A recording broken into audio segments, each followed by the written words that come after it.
लेकिन एक मैं सूत्र आपको बताऊं, जीवन में किसी से भी संबंध बनाने के पहले विचार करना चाहिए कि वो व्यक्ति संबंध बनाने लायक है कि नहीं है। और यदि एक बार संबंध बन गया माई बाप, फिर विचार नहीं करना चाहिए, किसी भी प्रकार से जीवन भर उस संबंध का निर्वाह करते रहना चाहिए, यही धर्म कहता है। लंका में सुबेल पर्वत के तलहटी में सेना पहुंची, सुग्रीव भगवान से बात बंद कर दिए हैं। फिर राम जी ने सोचा ये नहीं बात कर रहा है, मैं तो कर ही सकता हूं। आपको बताऊं बातचीत कैसे प्रारंभ भई नरेश भैया। सुग्रीव बैठे थे, रात का समय था। अब बात करने का एक बहाना, सरकार कुछ तो चाहिए ना मैटर। राम जी गए और सुग्रीव की गोद में अपना सर रखकर राम जी लेट गए। अब भगवान लेट गए तो सुग्रीव हटा तो सकते नहीं है, सर रखकर भगवान लेट गए। और भगवान ने कहा, मित्र सुग्रीव, ये बताओ मित्र, ये चंद्रमा में जो काले रंग का दाग दिख रहा है, धब्बा, ये है क्या? अब भगवान ने पूछ दिया तो बताना ही पड़ेगा। अब सब लोग लगे अपना अपना बताने। कोई कहता है कि प्रभु पृथ्वी की छाया पड़ रही है उस पर। कोई कहता है कि प्रभु भगवान ब्रह्मा ने जब रति का मुख बनाया ना, तो चंद्रमा के सार को निचोड़ लिया, जिसके कारण उसमें दाग लग गया। कोई कहता है प्रभु चंद्रमा का भाई विष है, उसने अपने भाई को अपने हृदय में धारण किया है, वो विष का रंग दिखाई पड़ रहा है। सबने अपनी अपनी बात कही। अंत में हनुमान जी की बारी आई। हनुमान जी बोले, प्रभु चंद्रमा आपका दास है, आपका भक्त है, उसने अपने हृदय में आपको धारण किया है। चंद्रमा में वो जो श्याम रंग दिख रहा है वो और कुछ नहीं है, वो आपका ही स्वरूप है प्रभु, और कुछ नहीं है। यहां से बातचीत प्रारंभ हुई। ऐसे सुग्रीव के साथ भगवान ने मित्रता क्यों की, प्रश्न उठता है। अब इसका उत्तर सुनिए। भगवान ने मित्रता की नहीं, मित्रता कराई गई। मित्रता किसने कराई? श्री हनुमान जी महाराज ने कराई। अब यहां पर कथा कहती है, सुग्रीव हनुमान जी की शरण में थे तो भगवान से संबंध बन गया। उसी प्रकार यदि हम भी किसी संत महापुरुष की शरण में रहेंगे तो एक ना एक दिन हमारा भी भगवान से संबंध बनेगा। यदि हम भी किसी संत की शरण में रहेंगे तो एक ना एक दिन हमारा भी भगवान से संबंध स्थापित होगा। इसीलिए महापुरुष कहते हैं, अरे सत्संगति से प्यार करना सीखो जी, जीवन का उद्धार करना सीखो जी। सत्संगति से प्यार करना सीखो जी, जीवन का उद्धार करना सीखो जी। प्यारे सत्संगति से प्यार करना सीखो जी, जीवन का उद्धार करना सीखो जी। सत्संगति से प्यार करना सीखो जी, जीवन का उद्धार करना सीखो जी।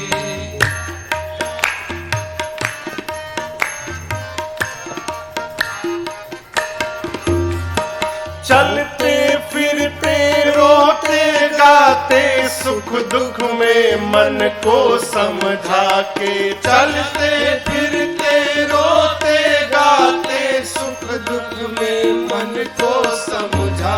हाँ, चलते फिरते रोते गाते सुख दुख में मन को समझाते। चलते फिरते रोते गाते सुख दुख में मन को समझा। अरे प्रभु का तुम गुणगान करना सीखो जी, जीवन का उद्धार करना सीखो जी। प्रभु का तुम गुणगान करना सीखो जी, जीवन का उद्धार करना सीखो जी।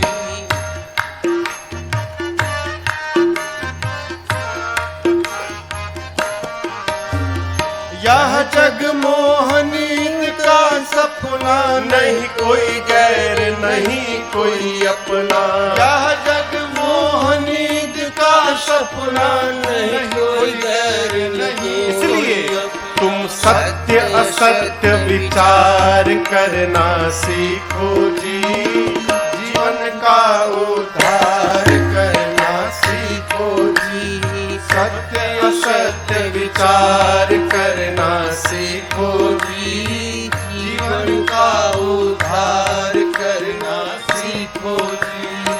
भिक्षु कहे सुनो मन मेरो, नर्तन भव बारिद कह मेरो, भिक्षु कहे सुनो मन मेरो, नर्तन भव बारिद कह मेरो। अब भव से बेड़ा पार करना सीखो जी, जीवन का उद्धार करना सीखो जी, भव से बेड़ा पार करना सीखो जी, जीवन का उद्धार करना सीखो जी, सत्संग से प्यार करना सीखो जी, जीवन का उद्धार करना सीखो जी, सत्संग से प्यार करना सीखो जी, जीवन का उद्धार करना सीखो जी। जीवन में संत का संग था हनुमान जी रूपी, अस्तु सुग्रीव का भगवान से संबंध स्थापित भया। भगवान ने बाली को गति प्रदान की। इस प्रसंग को भी मैंने बीच में स्मरण किया था आपको। अब यहां पर लोग कहते हैं कि अब यहां पर एक बात समझिएगा आप, बाली रावण को पहले ही हरा चुका है। रावण जब बाली से युद्ध करने गया तो बाली रावण को पटक दिया, पटक के बगल में दबा लिया। यहां कितने दिन तक दबाए रखा पता है? 6 महीने तक संध्या करता था पूरब पश्चिम जाके। रावण देखा ही तो वानर बहुत बलशाली है, ये मुझे मार देगा। तो देखिए किसी के साथ रहते रहते उसके स्वभाव का पता चल जाता है। नरेश जी, एक सिद्धांत मैं आपसे कहूं, जीवन में जिसके साथ रहना है उसके स्वभाव को जानने का प्रयास किया जाए। यदि स्वभाव का पता चल जाता है फिर व्यवहार करने में कठिनाई नहीं होती है। और स्वभाव का पता कैसे चलता है? साथ में रहने से। बाली रावण को 6 महीने यहां दबा के रखा। 6 महीने में रावण को बाली के स्वभाव के बारे में पता चला। परिणाम लालच देकर रावण ने बाली को अपना मित्र बना लिया। भगवान चाहते तो सुग्रीव के स्थान पर बाली से मित्रता करते। बाली भगवान को बहुत आदर देता है और राम जी को जानता है। बाली भगवान के चरणों में उसकी निष्ठा है, भगवान मानता है। बाली मित्रता करता भगवान से, भगवान को कहीं जाना भी नहीं पड़ता। राम जी बैठे रहते बाली के पास किष्किंधा में, बाली स्वयं जाता, रावण को मारता और सीता जी को लेकर चला आता। ठीक ना? राम जी ने सुग्रीव से मित्रता क्यों की? अब यहां पर एक सूत्र समझिएगा, जीवन में कितना भी बड़ा लाभ क्यों न दिखाई पड़े, भूल कर भी कभी अधर्म का मार्ग नहीं पकड़ना चाहिए। हमारे तरफ कहावत है कि फायदा देखकर कायदा नहीं बदलना चाहिए। लाभ दिखाई पड़े तो अपना नियम नहीं बदलना चाहिए। बाली अधर्म के मार्ग पे चला था, रावण से मित्रता कर चुका था, आया था राम जी का काम करने और जाकर रावण से मित्रता कर लिया था। बाली इंद्र के अवतार है। भारत का सैनिक यदि किसी शत्रु देश से जाकर हाथ मिला ले, उसकी क्या सजा होगी? कहिए, मृत्युदंड। वही सजा भगवान ने बाली को दी, दूसरा कोई कारण नहीं था। यहां पर बाली को प्रभु ने गति दी, सुग्रीव को किष्किंधा का राजा बनाया और कहा, सुग्रीव मेरा काम याद रखना, क्या? सीता जी का पता लगाना है। मैं प्रवर्षण पर्वत पर चतुर्मास बिताऊंगा और तुम कपियों को भेजकर, बानरों को भेजकर दसों दिशाओं में सीता जी का पता लगाना। सुग्रीव को राजा बनाकर भगवान ने बाली के बेटे अंगद को युवराज बनाया और भगवान चतुर्मास बिताने गए और सहज स्वभाव जीव का सुग्रीव भगवान को भुला गया। लोग प्रश्न करते हैं हम लोगों से कि महाराज पूजा करने बैठते हैं ना तो मन बहुत भटकता है, मन एकाग्र नहीं हो पाता है, हम भगवान को भूल जाते हैं महाराज, क्या उपाय है? अरे जब सुग्रीव को भगवान ने दर्शन दे दिया है, उसको अपने गले लगा लिया है, उसे मित्र बना लिया है, उसके बाद यदि सुग्रीव भूल गया तो हम और आप भूल रहे, ऐसी कौन सी घटना है? इससे घबराना नहीं कि भगवान को भूल गए। जब याद आ रहा है कि भूल गए तब से लग जाइए और ये क्रम चलने दीजिए, भूलिए लगिए, भूलिए लगिए। भगवान भी अंत में सोचने पर विवश हो जाएंगे। बार बार माया भुलवाती है, ये बार बार चला आता है, लगता है ये मानने वाला नहीं है, तब भगवान की कृपा होगी और आपका भूलना समाप्त हो जाएगा। इससे घबराना नहीं है। सुग्रीव भूल गए, भगवान को आया क्रोध, बोले निकाले बाण मार दूंगा। जिस बाण से बाली को मारा था तेही सारा हटाओ मूढ़ कह काली, उसी बाण से कल मारूंगा सुग्रीव को। लक्ष्मण जी बोले कल क्यों भैया? एक काम करिए, आप रुकिए, मैं जाता हूं, आज ही मार के आता हूं उसे। भगवान बोले इधर आओ, मारना मत। क्यों? तात सखा सुग्रीव मेरा सखा है, मारना मत उसे, जाओ केवल उसे पकड़ के डरा धमका के ले आओ। लक्ष्मण जी गए, सुग्रीव को पकड़ के लाए, आया पांव में गिर गया, त्राहि माम क्षमा करिए। भगवान ने कहा क्षमा किया, अब बोलो क्या करोगे? सुग्रीव ने कहा प्रभु तुरंत पता लगाने के लिए भेजता हूं। कपियों को बुलाया सुग्रीव ने, कहा दसों दिशाओं में जाओ, जाकर जानकी जी का पता लगाइए आप लोग, लेकिन एक नियम है, 1 महीने में वापस आ जाना है। दूसरा नियम, खाली हाथ नहीं आना है, पता लगा के आना है। और कंडीशन रखा है क्या? यदि खाली हाथ आप लोग पता लगाए बिना आ गए तो आप लोग मेरे हाथों मार दिए जाएंगे। अब यहां पर सिद्धांत एक कहता है, वस्तुतः भारत का स्वभाव कहता है कि यहां जब तक कोई दंड विधान न हो तब तक कोई अपने ओर से सावधान रहने वाला नहीं है। फाइन मारिए, सब मास्क पहनेंगे, फाइन मत मारिए कोई मास्क पहनने वाला। और यदि आपने 10,000 फाइन मार दिया तो आंख पर मास्क, नाक पर मास्क, मुंह पर मास्क, ये गर्दन में मास्क, पीछे भी मास्क लगा लेंगे। 10,000, जितना अधिक फाइन उतना mask, no fine no mask. ये क्या है? भारत का स्वभाव है। गलत तो नहीं कह रहा हूं ना? वही दंड सुग्रीव ने कहा कि बिना पता लगाए आओगे मार दिए जाओगे। सारे कपी गए। कपियों के जाने के बाद सुग्रीव ने, जो मुख्य सेनापति थे, कौन? जामवंत जी, अंगद जी, नल नील जी, द्विविध मयंद जी, सठ निसठ जी, श्री हनुमान जी, इन सबको बुलाया। बुलाकर कहा कि आप लोग सब लोग मिलकर दक्षिण दिशा में जाइए। दक्षिण दिशा में क्यों बोला सुग्रीव जी ने?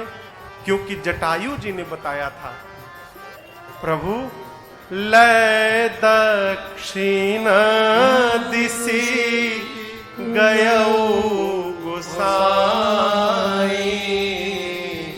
जटायु जी ने राम जी से बताया था, प्रभु रावण दक्षिण दिशा में लेकर गया है। सुग्रीव जी ने कपियों से कहा आप लोग दक्षिण दिशा में जाइए, जाकर पता लगाइए सीता जी कहां हैं। लेकिन याद रहे, शर्तें यहां भी लागू हैं। आपको भी 1 महीने में ही आना है, खाली हाथ नहीं आना है। खाली हाथ आइएगा, परिणाम मेरे हाथों से मार दिए जाइएगा। सारे कपि लोग प्रणाम कर करके भगवान को जाने लगे।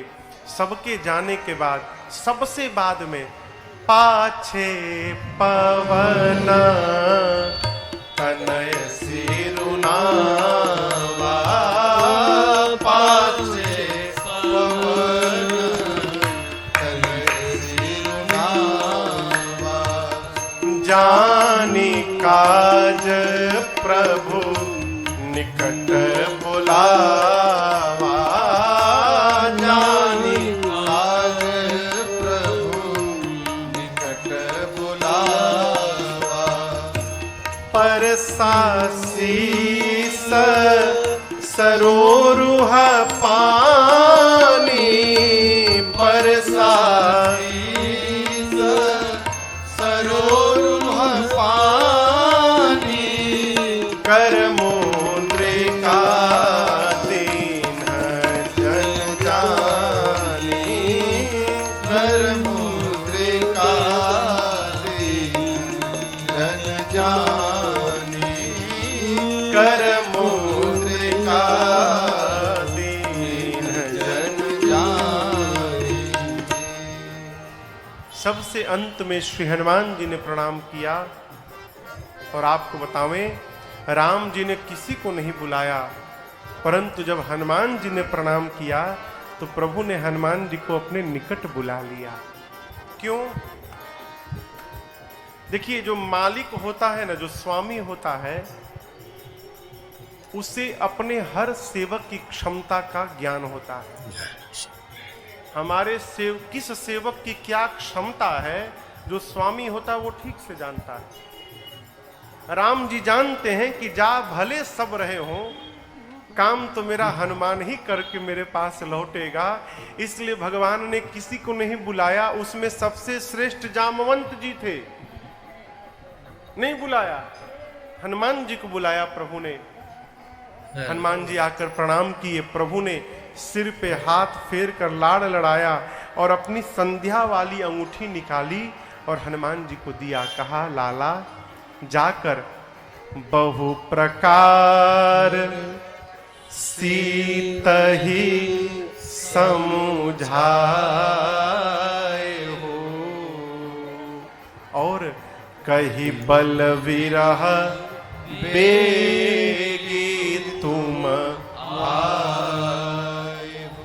जाकर अनेक प्रकार से सीता जी को समझाइएगा। आप ये मुद्रिका दिखाइएगा ना, तो उनको विश्वास हो जाएगा कि आपको मैंने भेजा है। और यदि हनुमान जी इस पर भी उनको विश्वास न हो, तो आप किसी भी प्रकार से बात बात में एक बार करुणा निधान शब्द का प्रयोग करिएगा। आप जैसे करुणा निधान कहेंगे, सीता जी अवश्य समझ जाएंगी कि आपको मैंने ही भेजा है।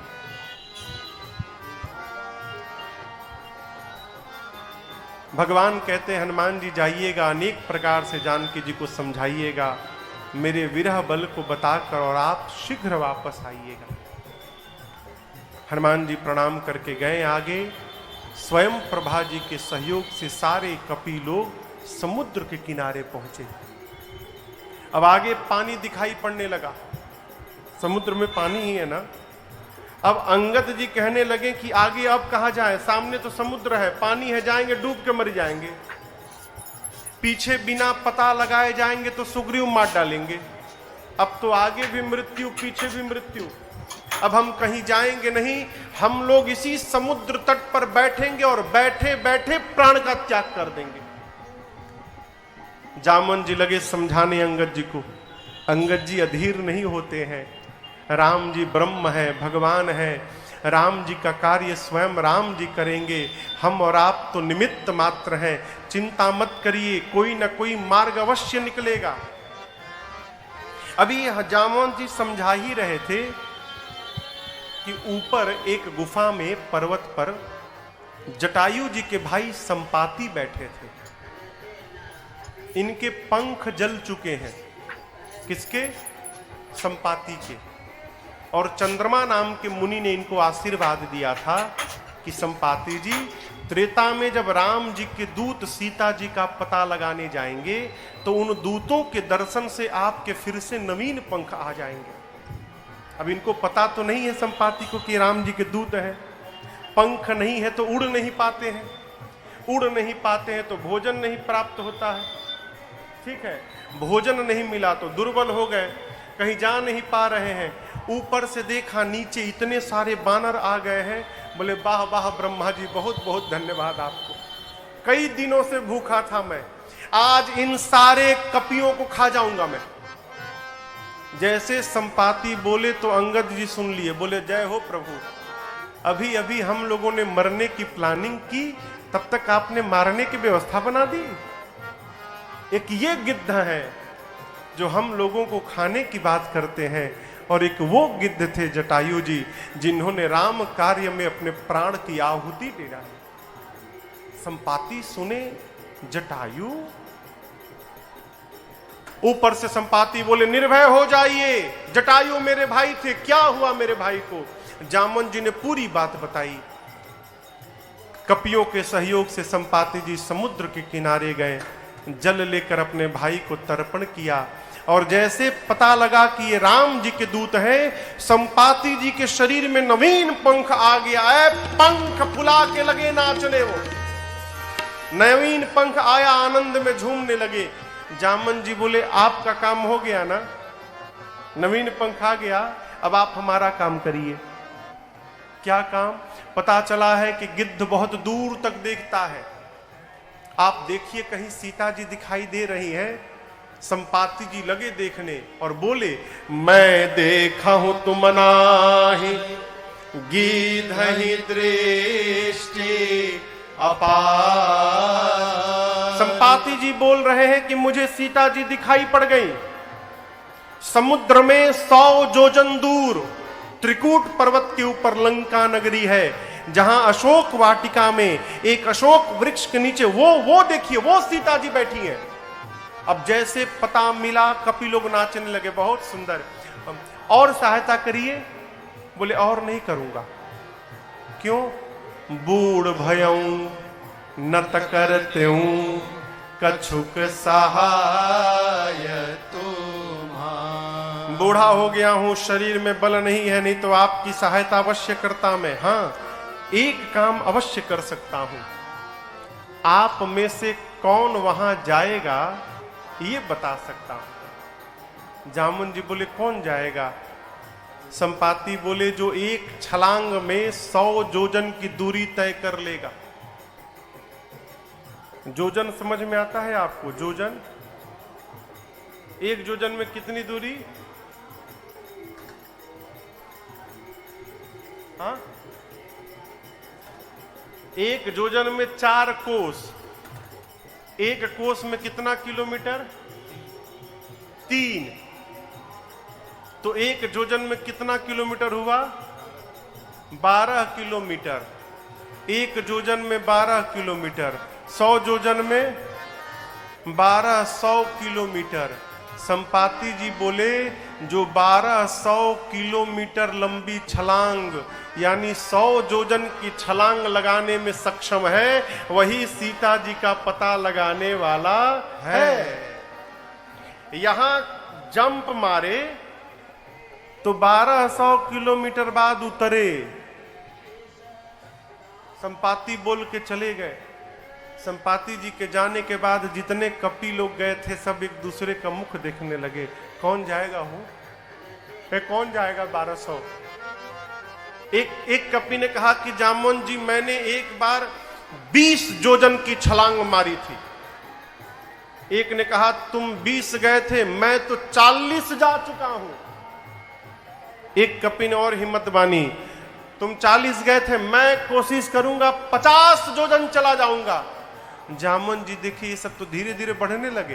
बोले बहुत सुंदर, 50 के आगे कोई जाने वाला यहां पर है? एक कपि ने कहा मैं 70 योजन जाऊंगा जामन जी। बोले बहुत सुंदर, 70 के आगे कोई वीर यहां पर? एक बोला मैं 90 जोजन जाऊंगा। बोले बस पहुंचने वाले हो, एक और बढ़ो पहुंच जाओगे। 90 के आगे कौन जाएगा? अब कोई सांस नहीं ले रहा है। जामुन जी बोले 90, 91, आगे बढ़ो, 90, 1.5 आगे बढ़ो। कोई सांस नहीं ले रहा है। अब 90 वाला कहे मैं जाऊं, हर 2 मिनट में बोले जाऊं। जामुन जी बोले कहां जाऊं? 90 नहीं 99 जाओगे, डूब के मरी जाओगे। 100 जोजन की छलांग लगानी है। अरे जामवंत जी को आवेश आ गया हो। बोले आप लोग अपने आप को युवान कहते हैं, शर्म नहीं आती? मैं बूढ़ा हो गया हूं, शरीर में पहले के समान मेरे बल नहीं रहा, नहीं तो मैं बताता क्या दूरी होती है। भगवान जब बलि को बांधने के लिए त्रिविक्रम रूप धारण किए थे, उस समय मेरी युवा अवस्था थी और मैंने 2 घड़ी में भगवान की 7 परिक्रमा लगाई। युवा अवस्था थी मेरी। आप लोग युवान हैं, शर्म नहीं आती कहने में 70 जाऊंगा, 90 जाऊंगा। जवानी को ललकारा ना तो अंगद बोले मैं जा तो सकता हूं, वापसी की गारंटी नहीं है कि आ पाऊंगा। अब जामुन जी मन में बोले जब जाके आ ही नहीं पाओगे तो बीच में लबर लबर क्यों बोल रहे हो भाई? जाना नहीं है, जाकर वापस भी आना। बोले अरे नहीं नहीं, आप तो युवराज हैं, आपको कैसे भेज देंगे।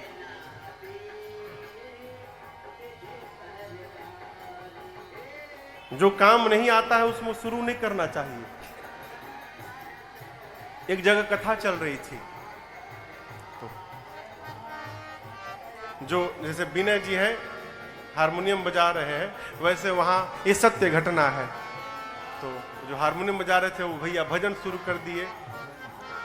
अरे सबरी सवारे रास्ता आएंगे राम जी, सबरे सवारे रास्ता आएंगे राम जी, सबरे सवारे रास्ता आएंगे राम जी, सबरे सवारे रास्ता आएंगे राम जी, सबरे सवारे रास्ता। ये क्यों? तो जिस डायरी में ये भजन लिखे थे वो डायरी घर छोड़ के आ गए थे। वो भजन तो शुरू कर दिए, याद है ही नहीं। अब 5 मिनट यही गाते रहे, सबरी सवारे रास्ता आएंगे राम जी, सबरी सवारे रास्ता आएंगे राम जी। महाराज जो बैठे थे वो देखे भाई आगे गाएंगे तो 5 मिनट से उसी पटके हैं, तो बंद कराए। बोले अरे रास्ते सवारेंगी सबरी की रामो जी आएंगे। तब से सबरी सवारे रास्ता कहने का अर्थ है जो कार्य नहीं आता है उसमें आगे नहीं बढ़ना चाहिए, पीछे रहिए। बिना मतलब में फूफा नहीं बनना चाहिए। फूफा बनना समझते हैं? भाई यहां कोई फूफा जी नहीं बैठे हैं ना? ओहो हो, अच्छा फूफा जी ही आज यजमान है। एक बार इनके लिए स्वागत में बजा दीजिए भाई। ये तो विनोद की बातें हैं। जामन जी ने अंगद जी को मना किया, नहीं नहीं आप रहिए, आपको नहीं जाना है। सारे कपि अपना अपना बल बता लिए, लेकिन जिसको जाना है वो मौन बैठा है। कौन? हनुमान जी महाराज। जामन जी हनुमान जी के पास गए और जाकर बोले, कहई रीछ पति सुनु हनुमाना, पति सुनु हनुमाना, का चुप साधी रहे बलवाना, का चुप साधी रहे बलवाना, पवन तनय बल पवन समाना, पवन तनय बल पवन समाना, बुद्धि विवेक विज्ञान निधाना, बुद्धि विवेक विज्ञान निधाना, कवन सुकाज कठिन जग माही, कवन सुकाज कठिन जग माही, जो नहीं होई तात तुम पाही, जो नहीं होई तात तुम पाही। जामवंत जी श्री हनुमान जी के पास जाकर बोले, हनुमान जी आप मौन क्यों बैठे हैं? आप बताइए, आप जाएंगे ना उस पार? पवन पुत्र हैं आप, पवन के समान आपका वेग है, संसार का ऐसा कोई भी कार्य नहीं है जो आपके लिए संभव है। आप कुछ भी करने में सक्षम हैं। आप जाएंगे ना उस पार। हनुमान जी राम सिया राम जय जय राम। राम सिया राम जय जय राम। राम सिया राम जय जय राम। राम सिया राम जय जय राम। जामवंत जी बोले आप कीर्तन करने नहीं आए हैं यहाँ पर। आप क्यों आए हैं आपको पता है? हनुमान जी बोले नहीं पता। जामवंत जी याद दिलाएं। आप यहाँ पर राम काज लगी तव अवतारा, सुनतहि भयउ पर्वताकारा। राम काज लगी तव अवतारा, सुनतहि भयउ पर्वताकारा। जैसे जामवंत जी ने कहा कि हनुमान जी आपका अवतार केवल और केवल राम कार्य के लिए भया है।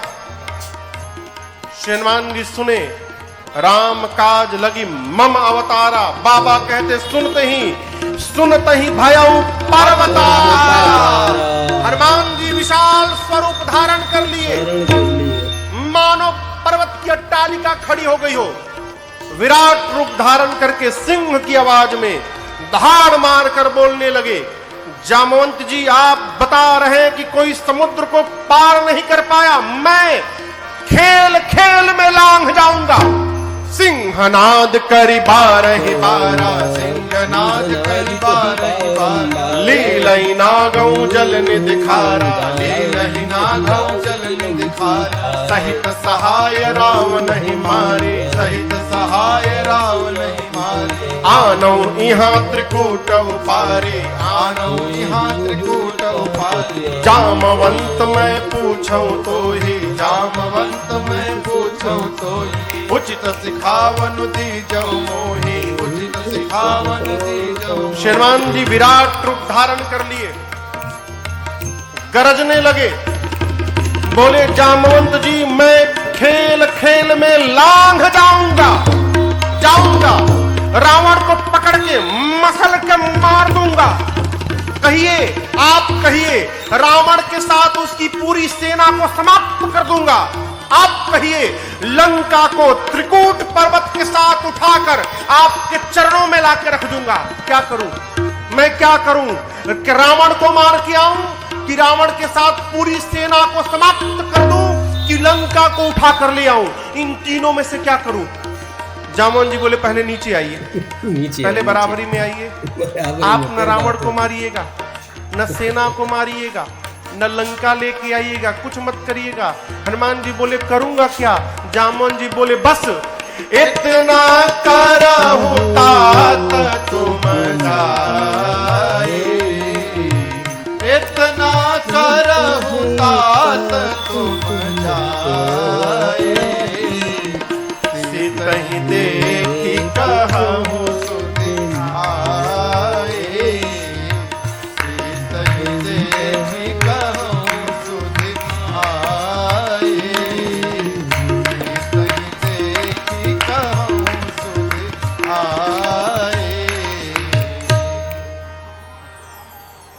जामवंत जी ने कहा केवल चुपचाप जाइए, जाकर सीता जी का पता लगाइए और चुपचाप चले आइए, आकर राम जी को सीता जी के बारे में बताइए। बस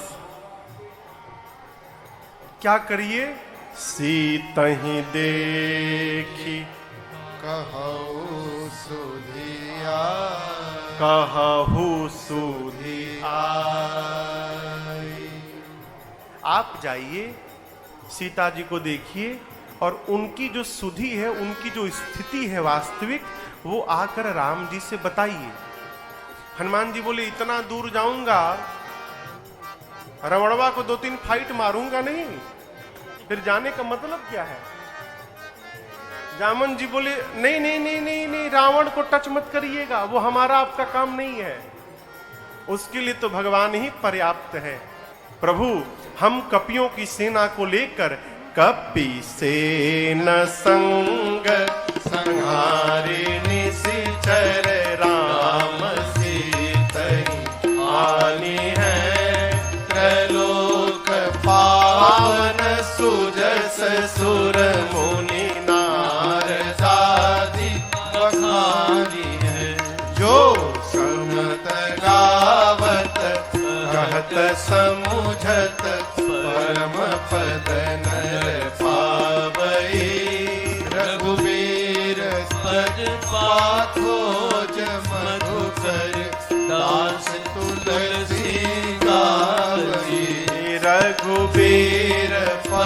पाथोज मधुकर दास तुलसी गावै हाँ दास तुलसी गावै हाँ दास तुलसी गावै। जामवंत जी कहते हैं कपिसेन संग, कपियों की सेना संग में रहेगी। संहारी निशिचर राम, राम जी निशाचरों का संहार करेंगे। और राम सीता ही आनी है, राम जी ही सीता जी को वापस लाएंगे।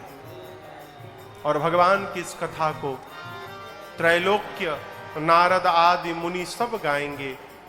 भगवान की इस कथा को जो सुनत गावत कहत समुझत परम पद नर पावै। तो यहां आप लोग सुन रहे हैं, जो सुनत, ये लोग गा रहे हैं, गावत हम कही रहे हैं, कहत और हम तीनों मिलकर समुझत। बाबा कहते हैं जो इस कथा को कहेगा, गाएगा, सुनेगा, समझेगा, अंत समय में परम पद नर पावै। वो शरीर त्याग करने के बाद स्वर्ग नरक में नहीं जाएगा, वो सीधे भगवान के परम धाम के अधिकारी हो जाएगा और भगवान के धाम चला जाएगा। ये इस कथा का फल है।